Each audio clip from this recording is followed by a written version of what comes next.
এত বছর ধরে তারা এই মাটিতে থেকে যে শ্রম দিল, যে রক্ত দিল, যে ঘাম দিল, আজকে হচ্ছে তারা বেআইনি হয়ে গেল। তা মানে গভর্নমেন্ট চাইছে বড় লোক ব্যবসাদারদের যারা ইলেকশন বন্ডে টাকা দেয় তাদেরকে বিজনেস প্রমোট করতে চাইছে ফোর্সফুলি, আর যারা গরিব তাদেরকে ডিপ্রাইভ করে আরও rich become richers and poor become poor. আমরা মার খেয়েছি, কিন্তু আমরা ওখানে স্টেশনে কিন্তু মার খেয়েছি, দুটো রাত্রি জেগেছি। আমাদের প্রচণ্ডভাবে মারা হয়েছে লাঠি দিয়ে, মাথার মধ্যে মেরেছে, হাতে মেরেছে, ফেলে দিয়েছে, পাড়িয়েছে। এগুলো কিন্তু আমাদের কিন্তু কোনো পার্টি কিন্তু এরম করেনি। এই নরেন্দ্র মোদী এসে কিন্তু আমাদের এরম লাঠি চার্জ হয়েছে। এখানে যোগীরাজ চলবে না, যোগীর নিজের নামে 100টা রেপ কেস রয়েছে, তাই আমাদের এখানে ওই যোগীর ওই মডেল চলবে না। তুমি পুনর্বাসন দাও, পুনর্বাসন দিয়ে তুমি উন্নয়ন করো, আমরা দু হাত না, আমরা 200 হাত দিয়ে তোমাদের সঙ্গে কোঅপারেট করব তোমাদের। এবং যেইগুলো ইউপি বিহারে করতো সেইগুলোই পশ্চিমবঙ্গে করছে, কারণ যেখান থেকে মানুষের রুটি রুজি সেই সমস্ত দোকানপত্র ভেঙে দেওয়া হচ্ছে বুলডোজার দিয়ে। বিজেপির যে ধর্মের নামে রাজনীতি করা সেটারই প্র্যাকটিস চলছে, কিন্তু গরিব মানুষের সুবিধা অসুবিধার কথা ভাবছে না। ইউপি বিহারে ছিল বুলডোজার মডেল, পশ্চিমবঙ্গে 2026-এ পালাবদলের পর সেই বুলডোজার মডেল আমরা দেখতে পাচ্ছি পশ্চিম বাংলার মাটিতেও। আর সেই নিয়ে কার্যত সরব হয়েছেন এসএফআইয়ের ছাত্রছাত্রী থেকে শুরু করে কর্মী থেকে নেতৃত্বের সকলেই। আজ এখানে এসে প্রশ্নবিদ্ধ করা হলো, তাহলে কি পশ্চিম বাংলা এবং ইউপি বিহারের সাথে আর কোনো তুলনা রইল না, পার্থক্য থাকলো না? কি বলছেন এসএফআইয়ের ছাত্রছাত্রীরা, দেখুন আমাদের সাথে। হ্যাঁ, একেবারেই তাই। আমরা তো এর আগে দেখতাম যে ইউপি বিহারে যে বুলডোজার রাজ চলছে, গরিব মানুষের ঘর রাতারাতি বুলডোজ করে দিচ্ছে তাদেরকে না জানিয়ে। এখানেও যাদবপুর স্টেশন বলুন, দমদম স্টেশন বলুন, সেখানে নানান জায়গায় হচ্ছে লোকেদের গিয়ে বলা হচ্ছে যে 10 মিনিটের মধ্যে ঘর খালি করে দিন, এক্ষুনি আপনার ঘর ভাঙা হবে।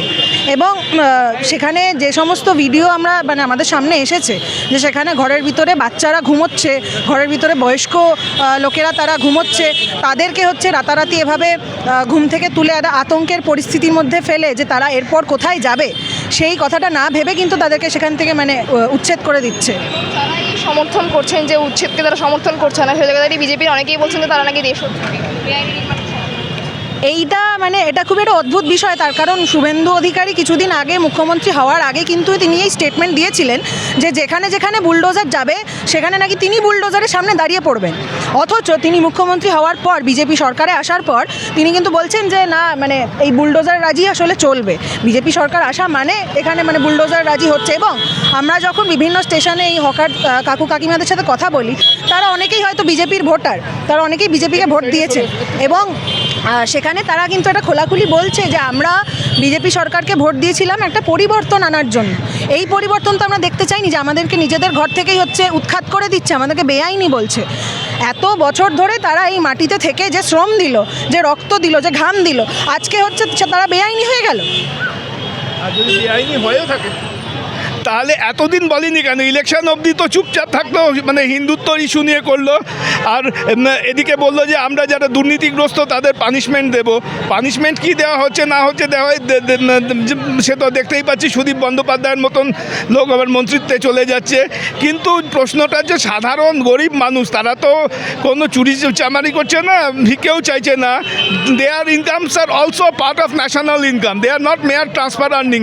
2 পয়সা 10 টাকা দিয়ে একটা ডিম সেদ্ধ বিক্রি করছে আমাদের মতো সাধারণ মানুষ যারা ডেলি প্যাসেঞ্জারি করি, আমরা ওইটুকু একটা 10 টাকার ডিম খেতে পারি। কিন্তু আমাদের ফোর্স করা হচ্ছে এই যে প্রভুজি বা বাউ মোমোর থেকে 400 টাকা দিয়ে পিৎজা বা মোমো খেতে, যেটা এক্ষুনি দেখুন এখানে এতগুলো দোকানে, সাধারণ পাউরুটির দোকানের কী দাম 10 টাকা কি 25 টাকা হবে, আর বাউ মোমোর দাম হবে 160 থেকে 200 টাকার মধ্যে, যেটার মধ্যে অনেক হেল অ্যান্ড হেভেন ডিফারেন্স আছে, যেটা আমাদের বাজেট লাইনের বিরুদ্ধে। তা গভর্নমেন্ট চাইছে বড় লোক ব্যবসাদারদের যারা ইলেকশন বন্ডে টাকা দেয় তাদেরকে বিজনেস প্রমোট করতে চাইছে ফোর্সফুলি, আর যারা গরিব তাদেরকে ডিপ্রাইভ করে আরও rich become richers and poor become poor. আর এই জিনিসটাই করার চেষ্টা করছে। আমরা মার খেয়েছি, কিন্তু আমরা ওখানে স্টেশনে কিন্তু মার খেয়েছি, দুটো রাত্রি জেগেছি। আমাদের প্রচণ্ডভাবে মারা হয়েছে লাঠি দিয়ে, মাথার মধ্যে মেরেছে, হাতে মেরেছে, ফেলে দিয়েছে, পাড়িয়েছে। এগুলো কিন্তু আমাদের কিন্তু কোনো পার্টি কিন্তু এরম করেনি। এই নরেন্দ্র মোদী এসে কিন্তু আমাদের এরম লাঠি চার্জ হয়েছে, বেআইনিভাবে অত্যাচার করেছে, ধাক্কা দিয়ে ফেলেছে, মেরেছে। কিন্তু আমাদের কোনো দিন কিন্তু এইসব হয়নি। আজকে প্রথম জীবনে সবাই বলছে যেগুলো অন্যায় অত্যাচার, ওরা ঘুমাচ্ছে। কিন্তু এখানে যোগীরাজ চলবে না, যোগীর নিজের নামে 100টা রেপ কেস রয়েছে, তাই আমাদের এখানে ওই যোগীর ওই মডেল চলবে না। তুমি পুনর্বাসন দাও, পুনর্বাসন দিয়ে তুমি উন্নয়ন করো, আমরা আমরা দু হাত না, আমরা 200 হাত দিয়ে তোমাদের সঙ্গে কোঅপারেট করব। তোমরা এত উন্নয়ন আমরা করিয়ে দেবো যে তোমরা সেটা ভাবতে পারছো না, কিন্তু গরিব মানুষগুলোর পেটে লাথি মারলে আমরা সেগুলো কখনোই মেনে নেবো না। বলা হয়েছিল যে সমস্ত ফাইল খোলা হবে, অভয়ার ফাইল থেকে শুরু করে, কিন্তু ক্ষমতায় আসার পর তারা শুধুমাত্র অভয়ের ফাইলটা খুলতে ওরা বাধ্য, কারণ ওরা যে মিটিংটা নবান্ন অভিযান যেটা করেছিল, ওরা পেছনে থেকেছিল।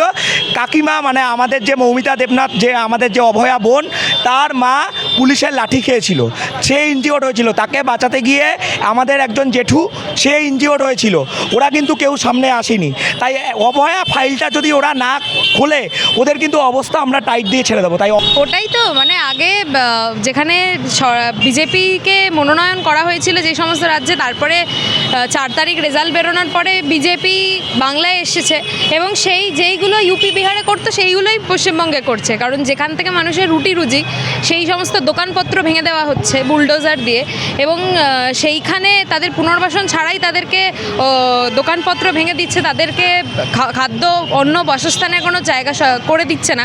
তো এটাই চলে এসছে, এবং বিজেপির যে ধর্মের নামে রাজনীতি করা সেটারই প্র্যাকটিস চলছে, কিন্তু গরিব মানুষের সুবিধা অসুবিধার কথা ভাবছে না। এবং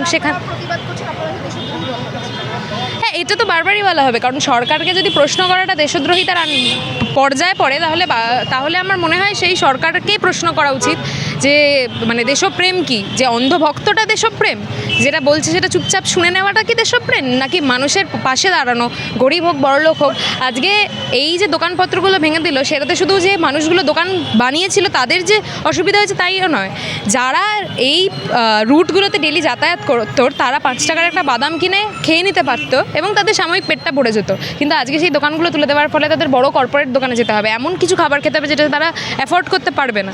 তো সেই জায়গা থেকে যদি প্রশ্ন করা হয় এবং সেখান থেকে দাঁড়িয়ে যদি সরকার বলে যে এটা দেশদ্রোহিতা, তাহলে সেই সরকারকে বারবার প্রশ্ন করা উচিত। আর এটা বিজেপির কাছে কিছু নতুন নয়, বারবারই যেখানেই তাদের বিরুদ্ধে প্রশ্ন উঠেছে তারা দেশদ্রোহী বলে দাগিয়ে দিয়ে। এবং যদি কোথাও থেকে কাউকে উচ্ছেদ করতে হয়, যে হকার হোক, বস্তি হোক, মানুষের বাড়ি হোক, তাকে প্রপার পুনর্বাসনের ব্যবস্থা করে দেওয়া উচিত বলে আমরা মনে করি। সেই রকম কোনো পুনর্বাসনের প্রতিশ্রুতি দেওয়া হচ্ছে না। এর আগে শুধুমাত্র বিজেপির এই আমলে নয়, এর আগে তৃণমূলের আমলেও আমরা দেখেছি কীভাবে কলেজ স্ট্রিটে বইয়ের দোকান ভেঙে দেওয়ার চেষ্টা করা হয়েছে। ইভেন যাদবপুরের গেটে যে চায়ের দোকানগুলো ছিল, যে এগরোলের দোকানগুলো ছিল, সেইটার মাথা কেটে দেওয়ার কথা, বারবার করে হুমকি দেওয়ার কথা, তখনও আমরা থানায় গেছি। বিজেপি জেতার ফলে যে ইউপি বিহার মডেলে যেভাবে যে বুলডোজার রাস্তা যেটা চলছে, সেখানে এই ইনফ্লুয়েন্সটা পশ্চিমবঙ্গে ঢুকে গেছে। প্রথমে এটা মাথায় মনে রাখতে হবে যে 2024-এ লোকসভাতে তৃণমূল যেভাবে জিতেছিল, তারা সেখানে একটা ওভার কনফিডেন্স প্লাস হচ্ছে এই আইপ্যাকের মতো একটা কর্পোরেট টাইপের, যেখানে পলিটিক্যাল যে অ্যানালিস্ট যেভাবে চলে, একটা এই ওভার এতে জন্যে আরএসএস যেভাবে একটা গ্রাউন্ড লেভেলে যেভাবে কাজ করেছে, যখন 2021-এ যখন দেখেছো যে বিজেপি মানে জাস্ট একটা জোর কদমে ইউপি বিহার মডেলটা করার জন্য এত জোর কদমে করেছিল, সেটা সাকসেসফুল হয়নি।